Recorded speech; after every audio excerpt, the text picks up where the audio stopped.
કતારની એક ગેસ કંપનીમાં થયેલા પ્રચંડ બ્લાસ્ટની ઘટનામાં સુરત, ભીમપોર અને દમણના 3 યુવકો લાપતા થતા પરિવારમાં ચિંતા વ્યાપી છે।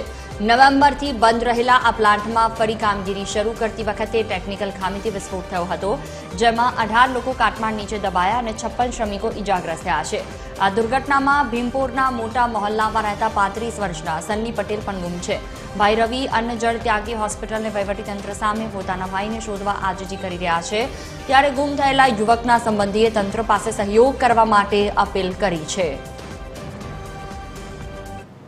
તંત્રને જ અપીલ કે અમારા છોકરાની કોઈક તો બાતમી આપો, અમને કંઈ ખબર આપો કે હું છે ત્યાં કે કાં છે, એ પડેલો છે કે નથી છે કે કોઈક તો જણાવો અમને।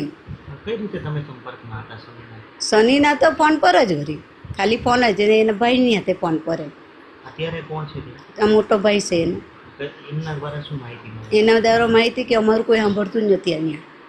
અહીંયાની જે સરકાર છે એને કોઈ કોન્ટેક્ટ કર્યો? ના, અહીંયાનું સરકારને અમે નથી કોન્ટેક્ટ તમે કર્યો। શું અપીલ કરશો? એ જ અપીલ કરીએ કે અમારા છોકરાને તમે કંઈક ભાડ મેળવો તો એમ્બેસીમાં ખબર આપો, કંઈક તો કરો અમારા હારું।